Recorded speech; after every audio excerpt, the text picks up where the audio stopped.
नमस्कार, आप देख रहे हैं रफ्तार मीडिया। मैं हूं आपके साथ रक्षंदा खान। आगे आप मेरे साथ देखेंगे उत्तराखंड की तमाम छोटी बड़ी खबरें विस्तार से, लेकिन उससे पहले नजर डालते हैं इस वक्त की हेडलाइंस पर।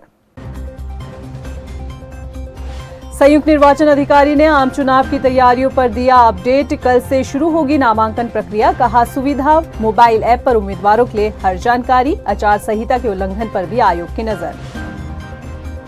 राजधानी देहरादून से भाजपा ने फूका चुनावी बिगुल। खोला 5 लोकसभा सीट के लिए चुनावी कार्यालय। उम्मीदवारों के नामांकन की तारीख भी तय। 22 से 27 मार्च तक बीजेपी प्रत्याशी करेंगे नॉमिनेशन। हल्द्वानी में दिव्यांगजनों और बुजुर्गों की सहूलियत को ध्यान में रखते हुए घर बैठे मतदान की सुविधा। बीएलओ को दी गई फॉर्म नंबर 12D की जानकारी। पोस्टल बैलेट के जरिए दिव्यांगजन और बुजुर्ग करेंगे मतदान। और युवा उत्तराखंड के भविष्य की कुंजी युवा मतदाताओं के हाथों में। प्रदेश में 70% से ज्यादा युवा मतदाता लोकसभा चुनाव के प्रत्याशियों का तय करेंगे भाग्य। निर्णायक होगी भूमिका। हेडलाइंस के बाद बुलेटिन में खबरें विस्तार से। और बात सबसे पहले करते हैं चुनाव आयोग की। राजधानी देहरादून में संयुक्त मुख्य निर्वाचन अधिकारी नमामि बंसल ने चुनाव की तैयारियों को लेकर जानकारी दी। उन्होंने बताया कि बुधवार से नामांकन की प्रक्रिया शुरू हो जाएगी। प्रत्याशी निर्धारित समय सुबह 11 बजे से दोपहर 3 बजे तक नामांकन कर सकते हैं। उन्होंने कहा कि उम्मीदवार सुविधा मोबाइल ऐप पर दस्तावेजों की जानकारी लेने के साथ ही पोर्टल पर नामांकन के लिए समय और तारीख भी ले सकते हैं। वहीं संयुक्त मुख्य निर्वाचन अधिकारी ने बताया कि आचार संहिता के उल्लंघन पर भी अब तक सी विजिल ऐप पर 3000 से ज्यादा शिकायतें आ चुकी है। हर अपडेट पर नजर रखी जा रही है। कल हमारी पब्लिक नोटिफिकेशन की तिथि है 20 मार्च और कल ही से नामांकन की प्रक्रिया शुरू हो जाएगी। तो नामांकन के लिए भी कुछ जो प्रमुख बातें हैं, जैसा कि ये जो पब्लिक नोटिस है सभी आरओ मुख्यालय पर, यानी कि जो हमारी 5 सांसदीय निर्वाचन क्षेत्र हैं उनमें मुख्यालय पर नामांकन हेतु पहले ही पब्लिक नोटिस 10 बजे से पूर्व चस्पा कर दिया जाएगा और उसके बाद 11 से लेकर 3 बजे तक नामांकन की प्रक्रिया प्रतिदिन 27 तारीख तक चलेगी, एक्सेप्ट ऑफ पब्लिक हॉलीडेज, यानी कि जो बीच में एक अवकाश है होली का, उसको छोड़कर। लोकसभा चुनाव से पहले उत्तराखंड कांग्रेस को झटके देते हुए उनके नेता तेजी से पाला बदलते नजर आए। दल बदल पर करण माहरा ने तंज कसते हुए बीजेपी के पास ऐसी वॉशिंग मशीन बता डाली जिससे कांग्रेस के नेताओं के पाला बदलते ही सब दाग धुल जाते हैं। लेकिन सवाल तो यहां कांग्रेस पर भी खड़े होते हैं कि जब वही नेता घर वापसी के लिए कांग्रेस की ओर रुख करते हैं तो फिर पार्टी बाहें फैलाए क्यों उनका स्वागत करती है। ये रिपोर्ट देखिए। दल बदलुओं पर माहरा का तंज। बीजेपी में धुल जाते हैं दल बदलुओं के दाग। बीजेपी के लिए कुछ दाग अच्छे हैं। लोकसभा चुनाव से ऐन पहले इस वक्त उत्तराखंड कांग्रेस में उथल पुथल मची है। सालों से कांग्रेस का हाथ पकड़कर चलने वाले नेता पार्टी को एकाएक अलविदा कह रहे हैं। चुनाव से पहले कांग्रेस को झटका दे रहे हैं, जिस पर पार्टी प्रदेश अध्यक्ष करण माहरा तंज कसते हुए कहते हैं कि बीजेपी के पास खास तरह की वॉशिंग मशीन है जिसमें पाला बदलते ही नेताओं के दाग धुल जाते हैं। आप भी सुनिए करण माहरा का ये बयान। मैं इतना ही कहना चाहूँगा कि बीजेपी की वॉशिंग मशीन और वॉशिंग पाउडर और कांग्रेस का ये मुकाबला है। आने वाला समय बड़ा रोचक होगा और देखते हैं अभी और कितने ऐसे लोग हैं जो उस वॉशिंग मशीन में नहाने के लिए जाने वाले हैं। करण माहरा के इस बयान में कई हद तक सच्चाई तो है, क्योंकि जब यही नेता कांग्रेस में रहते हैं तो उन पर कई आरोप लगाए जाते हैं, जांच बैठाई जाती है, लेकिन बीजेपी ज्वाइन करते ही सभी दाग नेताओं के धुल जाते हैं। लेकिन गौर करने वाली बात तो ये है कि जिन नेताओं के पाला बदलने पर कांग्रेस तंज कस रही है, जब वही नेता अपनी महत्वाकांक्षा पूरी करने के लिए मुड़कर घर वापसी करते हैं, फिर क्यों यही कांग्रेस बाहें फैलाए उनका स्वागत करती है। हालांकि जब इस मसले पर हमारी पार्टी ने कांग्रेस से सवाल पूछा तो कांग्रेस प्रवक्ता ने इसे कांग्रेस की बड़ी गलती करार दिया है और इसे फिर से न दोहराने की बात कही है। बहुत ज़्यादा आक्रोशित है कार्यकर्ता, क्योंकि जो खांटी कांग्रेसी है, जो अपना सर्वस्व निछावर कर रहा है पार्टी के लिए, निष्ठापूर्वक काम कर रहा है, कर्तव्यनिष्ठ भाव से काम कर रहा है, समर्पित भाव से काम कर रहा है, उसके लिए ये बहुत बड़ा एक आघात होता है जब हम 5 सालों तक भाजपा में शामिल हुए कांग्रेसियों के ऊपर तमाम भ्रष्टाचार के या दुराचार के मामलों पर हल्ला बोल करते हैं और उसके बाद कांग्रेस पार्टी में शामिल होने के बाद उन्हीं की जिंदाबाद लगानी होती है। तो ये साल दर साल अब मुश्किल होता चला जा रहा है और मुझे लगता है कि अब पार्टी को इस पर कठोर स्टैंड लेना होगा, एक नियम बनाना होगा कि बाहर जो लोग जा रहे हैं पार्टी को चुनौतीपूर्ण कष्टपूर्ण समय में धोखा देकर, पार्टी की सीने पर खंजर भोंककर उनको वापस नहीं लेना चाहिए। वहीं बीजेपी प्रदेश प्रभारी दुष्यंत गौतम का कहना है कि बीजेपी किसी भी दागी नेता को बर्दाश्त नहीं करती। यदि किसी पर आरोप हैं तो उस पर जरूर कार्रवाई की जाएगी। जिस नेता वोट पा रहा है, किसी पे भी कोई भी आरोप लगा हुआ है, एफआईआर दर्ज है, हम कोई इंटरफेयर नहीं करेंगे। उसकी सजा वो भुगतेगा। हम किसी को रोकने का काम नहीं कर रहे। उसके अंदर हमारे यहाँ कोई परेशानी नहीं है। गुनाहगार को सजा मिलेगी। मोदी जी का संकल्प है, कोई भी जिसने देश के पैसे को लूटने का काम किया है, गरीब की उन्नति को रोकने का काम किया है, उसका स्थान जेल में होगा। फिलहाल इन दिनों उत्तराखंड की सियासत में कांग्रेस नेताओं का पाला बदलना सुर्खियों में बना है। इसी के साथ कांग्रेस की मुश्किलें भी बढ़ती नजर आ रही हैं। हालांकि देखना होगा कि जब यही नेता फिर से कांग्रेस में आने के लिए दिलचस्पी दिखाते हैं तो पार्टी का क्या रुख रहता है। रफ्तार मीडिया के लिए देहरादून से सुशांत सिंह के साथ ब्यूरो रिपोर्ट। लोकसभा चुनाव के मद्देनजर एक्टिव मोड पर आई उत्तराखंड भाजपा ने राजधानी देहरादून में चुनावी कार्यालय का शुभारंभ किया। उद्घाटन कार्यक्रम में शामिल हुए मुख्यमंत्री पुष्कर सिंह धामी ने बताया कि बीजेपी अपने इस कार्यालय से प्रदेश की 5 लोकसभा सीट पर मॉनिटरिंग करेगी। इस दौरान सीएम धामी ने दावा किया कि उत्तराखंड की 5 लोकसभा सीट पर भाजपा का परचम लहरेगा। उत्तराखंड में चुनाव से पहले उत्तराखंड के लोग हमारे देश के यशस्वी नेता, यशस्वी प्रधानमंत्री मोदी जी को समर्थन और वोट देने के लिए 19 तारीख का बहुत ही बेसब्री से इंतजार कर रहे हैं, प्रतीक्षा कर रहे हैं कि 19 तारीख का मतदान का दिवस आए और सारे लोग इसको एक उत्सव के रूप में मनाएंगे, एक त्यौहार की तरह मनाएंगे और बड़े अंतर से यहाँ से 5 सीटें भारतीय जनता पार्टी जीतेगी और हमारे प्रधानमंत्री जी तीसरी बार देश के प्रधानमंत्री बनेंगे। वहीं उत्तराखंड भाजपा ने लोकसभा चुनाव के उम्मीदवारों के नामांकन की तारीखों का ऐलान कर दिया है। भाजपा प्रदेश अध्यक्ष महेंद्र भट्ट ने बताया कि टिहरी लोकसभा सीट के लिए 26 मार्च को नामांकन होंगे, वहीं अल्मोड़ा सीट के लिए 22 मार्च को नामांकन होगा। उन्होंने बताया कि 22 मार्च को ही हरिद्वार सीट के लिए ऑनलाइन नामांकन किया जाएगा, जबकि 23 मार्च को बीजेपी एक जनसभा को आयोजित करेगी। महेंद्र भट्ट ने कहा कि पौड़ी सीट पर 26 मार्च और नैनीताल सीट पर 27 मार्च को नामांकन होगा। सीएम धामी सभी प्रत्याशियों के नामांकन में मौजूद रहेंगे। 22 तारीख को अल्मोड़ा के प्रत्याशी हमारे अजय टम्टा जी नामांकन करेंगे।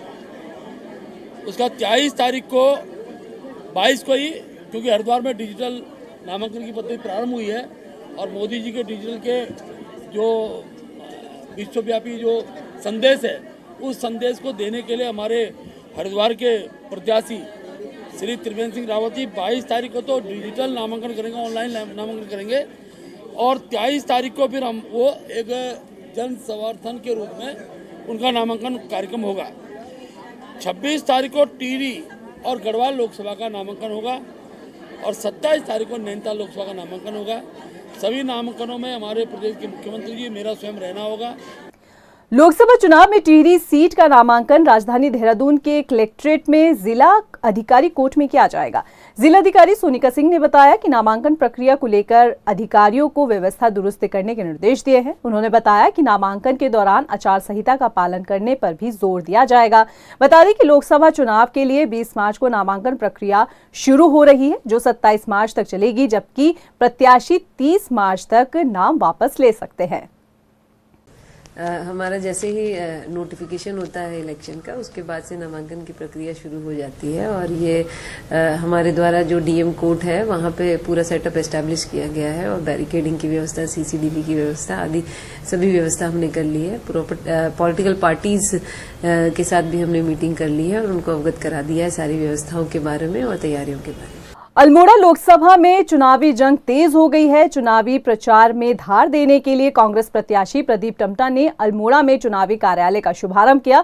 इस दौरान प्रदीप टम्टा ने केंद्र और प्रदेश सरकार पर जमकर हमला किया। प्रदीप टम्टा ने प्रदेश के युवाओं से वादा किया, कहा कि अगर कांग्रेस सत्ता में आती है तो सबसे पहले अग्निपथ योजना को हटाया जाएगा। इस राज्य को, इस देश को तबाह कर दिया है। और सबसे बड़ी इस समय जो समस्या है, इन 45 सालों में इस देश का नौजवान, उत्तराखंड का नौजवान, मेरे संसदीय क्षेत्र का नौजवान सड़कों में भटक रहा है। और इस सरकार ने दिया तो नहीं, लेकिन हमारे रोज़गार के सबसे बड़े सोर्स जो हमारी सैन्य परंपरा थी उसको तबाह कर दिया, ख़त्म कर दिया है। तो हमारी प्राथमिकता है, कांग्रेस ने भी कहा है, हम अग्निपथ योजना को, अग्निवीर योजना को समाप्त कर पुरानी जो हमारी सैन्य परंपरा थी सेना में भर्ती की, उसको पूरा शुरू करेंगे। वहीं भाजपा संगठन ने कांग्रेस पर तंज कसा है। दरअसल कांग्रेस अब तक उत्तराखंड की 2 लोकसभा सीटों पर प्रत्याशियों की घोषणा नहीं कर पाई है। ऐसे में भाजपा का कहना है कि कांग्रेस की लेट लतीफी से उसको ही फायदा हो रहा है। भाजपा प्रदेश अध्यक्ष महेंद्र भट्ट ने कहा कि बीजेपी चाहती है कि कांग्रेस नामांकन की तारीख निकलने के बाद उम्मीदवारों का ऐलान करे। देखिए, कांग्रेस की टिकट की चिंता कांग्रेस के लोगों को करनी है। जितना विलंब करेंगे वो भारतीय जनता पार्टी के लिए एक अच्छा माहौल बनेगा। मैं तो ईश्वर से प्रार्थना करता हूं कि कांग्रेस के टिकट नामांकन के एक दिन बाद ही हो। उधर उत्तराखंड कांग्रेस ने राज्य के कार्यवाहक डीजीपी अभिनव कुमार को तत्काल हटाने की मांग की है। उत्तराखंड कांग्रेस ने चुनाव आयोग को शिकायती पत्र लिखकर आरोप लगाया कि डीजीपी का पद संभालने से पहले अभिनव कुमार सीएम धामी के प्रमुख सचिव रहे हैं। कांग्रेस प्रदेश प्रवक्ता गरिमा दसौनी ने कहा कि डीजीपी अभिनव कुमार की सत्ताधारी पार्टी से काफी नजदीकियां हैं।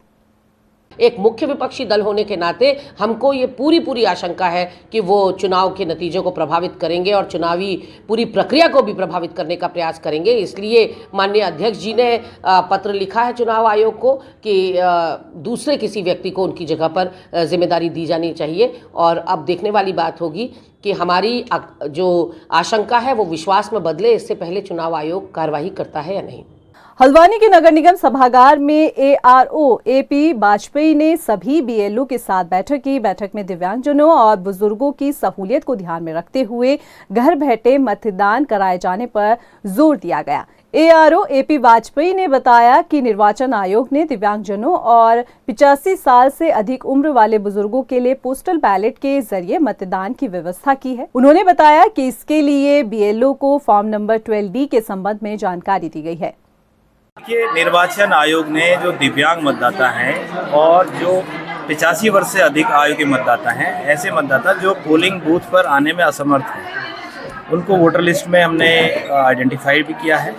BLOs को ये इसलिए बुलाया गया था कि उनके लिए एक स्पेशल व्यवस्था की गई है ऐसे मतदाताओं को अपना मत का उपयोग करने के लिए, मताधिकार का प्रयोग करने के लिए, कि वो पोस्टल बैलेट के माध्यम से मत दे सकते हैं।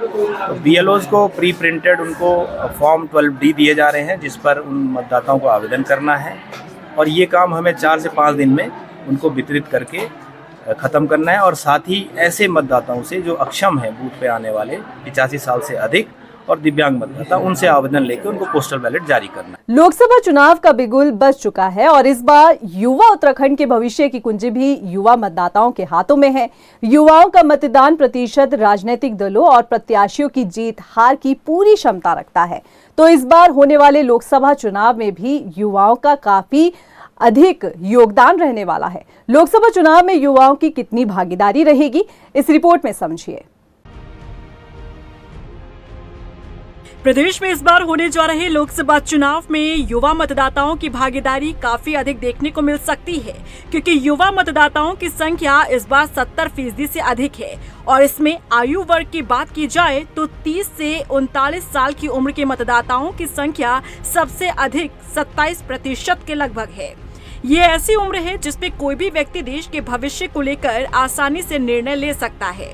वहीं युवा मतदाता भी अपने अपने मुद्दों को लेकर प्रत्याशियों को चुनने का काम करेंगे। हर किसी की अपनी समस्या है, जो उनकी समस्याओं का निर्धारण करेगा वो ऐसे प्रत्याशी को चुनने का काम करेंगे। देखिए, जो लोकसभा चुनाव आ रहे हैं वो किसी के धर्म के और न ही किसी के संप्रदाय के आधार पर वोट नहीं दिया जाएगा। जो वोट दिया जाएगा ये 5 साल में क्या काम हुआ और किस क्षेत्र के लोगों ने कितना दिखे। हम जिस क्षेत्र में खड़े हैं वो टिहरी लोकसभा के अंदर आता है। तो सबसे पहली बात तो सवाल खड़ा होता है कि हमारे टिहरी लोकसभा के जो प्रत्याशी हैं और जो सांसद भी हैं अभी तक, वो पूरे 5 साल गायब रहती है।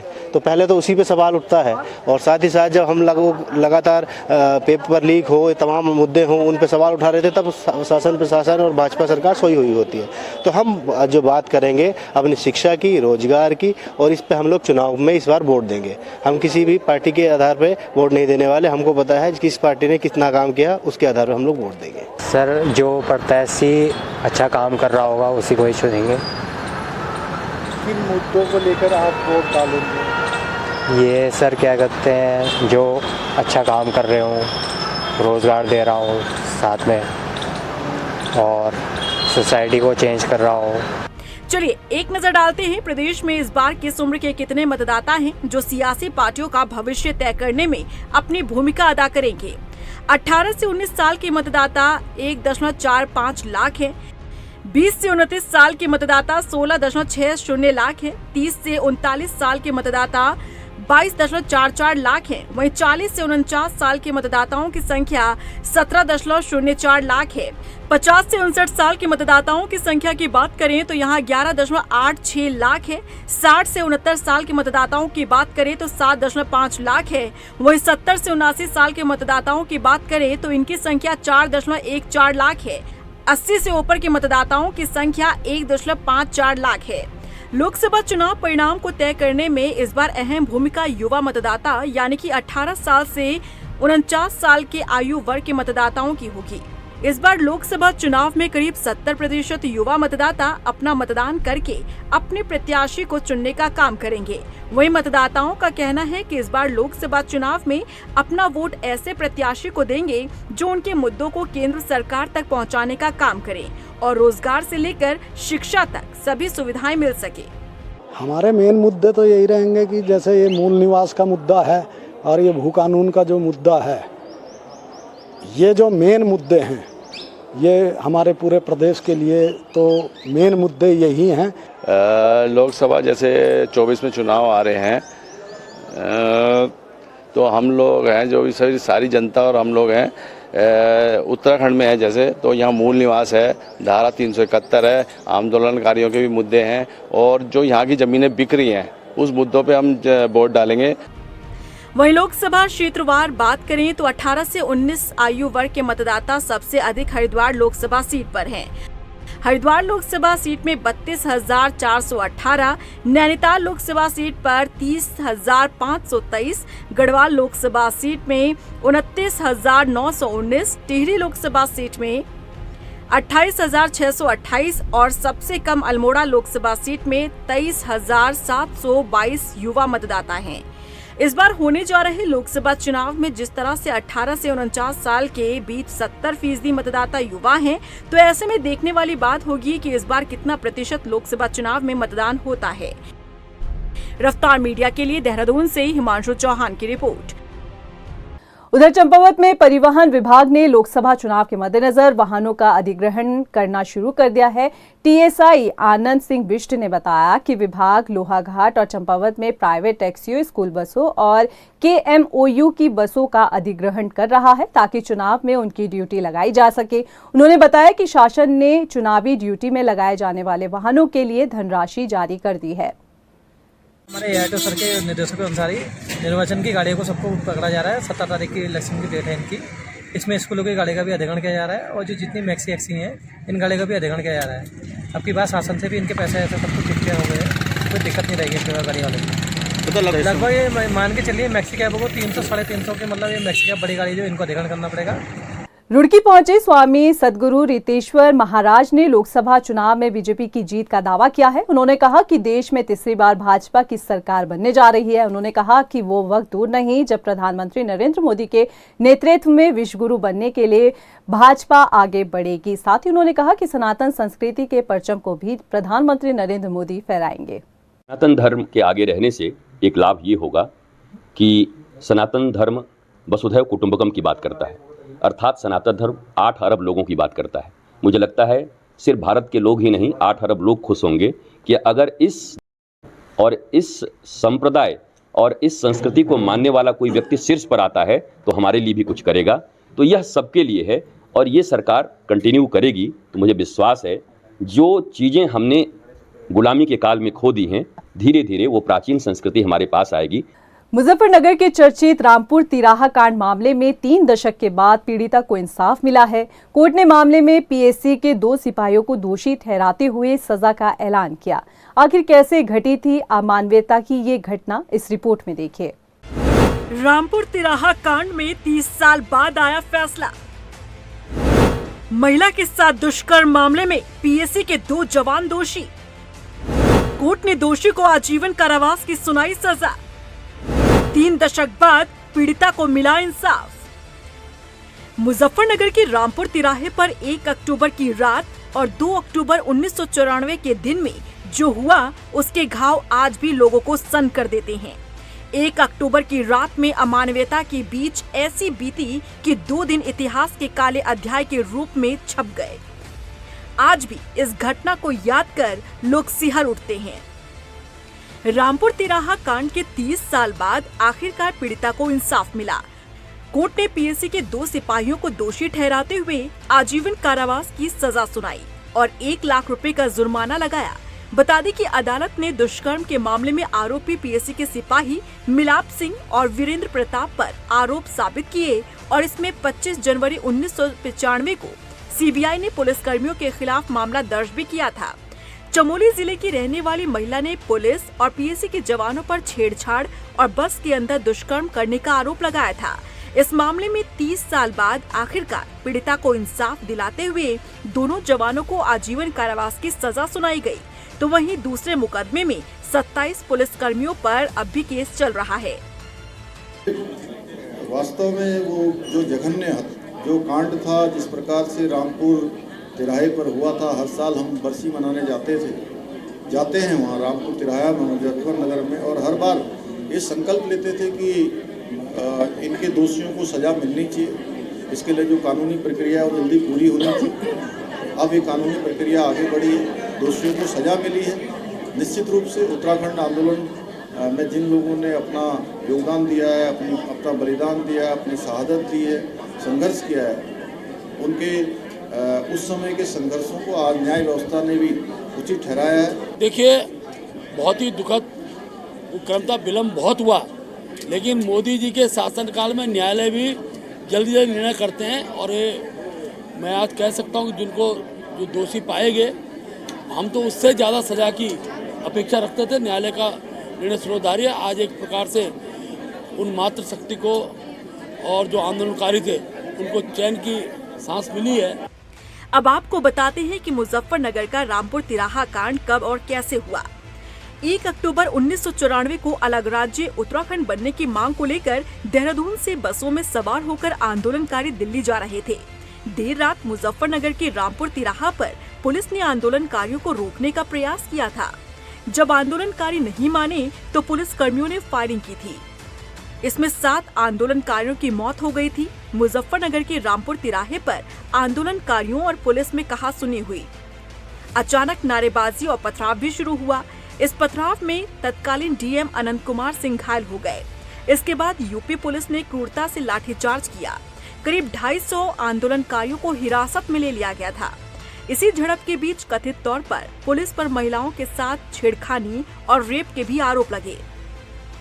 बाद में कई सालों तक मुकदमा भी चला। इस बर्बरता के बीच स्थानीय लोगों ने महिलाओं और आंदोलनकारियों को अपने स्थानों पर शरण भी दी। मामले में खबर लगी तो देर रात 3 बजे के करीब 40 बसों से आंदोलनकारी रामपुर तिराहे पर पहुंचे और फिर झड़प शुरू हुई। हालांकि 2 अक्टूबर 1994 के दिन मामला ज्यादा संघर्षपूर्ण स्थिति में पहुंच गया। इसमें यूपी पुलिस ने करीब 24 राउंड फायरिंग की, जिसमें 7 लोगों की जान चली गई और 1.5 दर्जन लोग घायल हो गए। इस पूरे मामले की सीबीआई ने जांच की और दोषी अधिकारियों और पुलिसकर्मियों पर मामला दर्ज कराया। इसमें पीएससी गाजियाबाद में सिपाही पद पर तैनात मिलाप सिंह, जो एटा का रहने वाला है, वहीं दूसरा आरोपी सिपाही वीरेंद्र प्रताप, जो सिद्धार्थ नगर का रहने वाला है, दोनों पर आरोप साबित हुआ। देखिए, न्यायपालिका का जो फैसला है, जिस तरह की स्थितियां होंगी उन्होंने जो भी फैसला दिया उसका हम सम्मान करते हैं। लेकिन हम लोग बहुत दुखी भी हैं, क्षुब्ध भी हैं। जो वास्तविक दोषी थे उनके लिए अभी तक कोई ठोस कदम नहीं उठाया जा रहा है, न सरकारों की ओर से उठाया जा रहा है और न हमें ऐसा लग रहा है कि न्यायपालिका में पता नहीं कितना समय लगेगा। 30 साल इस कांड को, 29 साल हो गए, 94 में कांड हुआ था और दुर्भाग्य है इन सरकारों का कि जिन्होंने पहल नहीं करी। और मैं कहती हूँ आज भी आंदोलनकारी की पहल थी वो, जिस पहल के कारण उन 2 लोगों को सज़ा सुनाई दी। देखिए ऐसा है कि हम कोर्ट की सराहना भी करते हैं एक तरफ से कि उन्होंने देर आए सज़ा दी, लेकिन हमारा बिल्कुल साफ मानना है कि आदेश करने वाले जो बड़े अधिकारी हैं, चाहे उसमें बुआ सिंह हो चाहे के सिंह हो, डीएम और एसएसपी, इनको क्या सज़ा देंगे आप? कोर्ट ने दोनों को दोषी ठहराते हुए सजा सुनाई है। दोनों को आजीवन कारावास की सजा दी गई है। साथ ही 50-50 हजार रुपए का जुर्माना भी लगाया गया है। जुर्माने की ये राशि पीड़िता को दी जाएगी और इस तरह से आखिरकार 30 साल बाद इस घटना के पीड़िता को इंसाफ मिला है। वहीं दूसरे मुकदमे में 27 पुलिसकर्मियों पर अब भी केस चल रहा है। उत्तराखंड राज्य आंदोलन की मांग को लेकर 30 सालों पहले जब दिल्ली कूच किया जा रहा था तो मुजफ्फरनगर के रामपुर तिरहा कांड पर उत्तराखंड की महिलाओं के साथ अभद्रता की गई थी और इसी मामले में कहीं ना कहीं जो कोर्ट के द्वारा फैसला सुनाया गया और जो पुलिस की बर्बरता देखने को मिली थी उसमें पुलिस वालों को जो है वो सज़ा सुनाई गई। हालांकि एक लंबा अंतराल जो है ये सज़ा सुनाने में यहाँ पर देखने को मिला, लेकिन कहीं ना कहीं उत्तराखंड में इस फैसले को लेकर कहीं संतोष देखने को भी मिल रहा है कि जो बर्बरता पुलिस के द्वारा की गई थी उसके खिलाफ कोर्ट के द्वारा सज़ा सुनाई गई है। कैमरा पर्सन मनवर के साथ मनीष जंगवाल, रफ्तार मीडिया, देहरादून। वहीं कोर्ट के इस फैसले के बाद राज्य आंदोलनकारी रविंद्र जुगरान ने क्या कुछ कहा, आइए आपको वो भी सुनाते हैं। तो ये स्टेट स्पॉन्सर्ड टेररिज्म की इसको संज्ञा देते हैं और 30 वर्ष बाद न्याय मिलने पर भी हमें बड़ा क्षोभ है, निराशा है कि इतने लंबा समय क्यों लग गया। बहुत सारी जो आंदोलनकारी थे, उम्रदराज थे, वो स्वर्ग सिधार गए। दूसरी जनरेशन अभी संघर्ष कर रही है, तो न्यायिक सुधारों की आवश्यकता है, ऐसा मेरा मानना है। उधर लक्सर पुलिस ने नशे के खिलाफ अभियान चलाते हुए 2 स्मैक तस्कर को गिरफ्तार किया। पुलिस ने आरोपियों के कब्जे से 9.96 ग्राम स्मैक और 2 इलेक्ट्रॉनिक तराजू, साथ ही 2000 से ज्यादा नकदी भी बरामद की। लक्सर कोतवाल ने बताया कि आरोपियों के खिलाफ एनडीपीएस एक्ट के तहत मुकदमा दर्ज किया गया है। अभी के लिए फिलहाल इतना ही, मुझे दे इजाजत, लेके चलते चलते नजर डालते इस वक्त की हेडलाइंस पर। नमस्कार। संयुक्त निर्वाचन अधिकारी ने आम चुनाव की तैयारियों पर दिया अपडेट। कल से शुरू होगी नामांकन प्रक्रिया, कहा सुविधा मोबाइल ऐप पर उम्मीदवारों के लिए हर जानकारी। आचार संहिता के उल्लंघन पर भी आयोग की नजर। राजधानी देहरादून से भाजपा ने फूका चुनावी बिगुल, खोला 5 लोकसभा सीट के लिए चुनावी कार्यालय। उम्मीदवारों के नामांकन की तारीख भी तय, 22 से 27 मार्च तक बीजेपी प्रत्याशी करेंगे नॉमिनेशन। हल्द्वानी में दिव्यांगजनों और बुजुर्गों की सहूलियत को ध्यान में रखते हुए घर बैठे मतदान की सुविधा, बीएलओ को दी गई फॉर्म नंबर 12D की जानकारी। पोस्टल बैलेट के जरिए दिव्यांगजन और बुजुर्ग करेंगे मतदान। और युवा उत्तराखंड के भविष्य की कुंजी, युवा मतदाताओं के हाथों में। प्रदेश में 70% से ज्यादा युवा मतदाता लोकसभा चुनाव के प्रत्याशियों का तय करेंगे भाग्य, निर्णायक होगी भूमिका।